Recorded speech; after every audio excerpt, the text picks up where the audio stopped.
Hi hi. This is Katyayani. ఇప్పటి వరకు మీకు చాలా ప్రపోజల్స్ వచ్చే ఉంటాయి.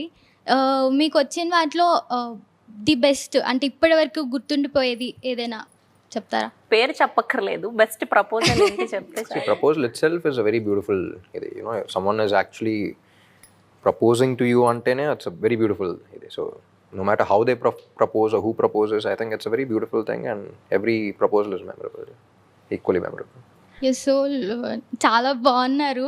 అసలు మాటలు కూడా రావట్లేదు చెప్పడానికి, సిగ్గేస్తుంది అసలు చెప్పాలంటే. మీరు రాగానే అదే అనుకున్నా, ఏంటి ఇంత బాగున్నారు అని చెప్పి. మీ ఇంట్లో మెయిడ్ పేరు ఏంటండి బేసిక్గా? ఇంట్లో maid ఎందుకు ఊరికే చెప్పండి. చెప్పండి. ఇప్పుడు చంద్రకళ. ఓకే, అమ్మ చంద్రకళ ఇంటికి రాగానే కొంచెం డిస్టిక్ రెడీగా పెట్టుకోమ్మా. క్లైమాక్స్ సీన్ అయితే చాలా బాగుంది. అండ్ మీరేమో ఇంట్రోవర్ట్, అంతమంది క్రౌడ్ అసలు ఎలా మేనేజ్ చేశారు? బయట ఒక రకంగా ఉంటాను, ఒక్కసారి సెట్లోకి వెళ్ళిన ఇంకో రకంగా ఉంటా.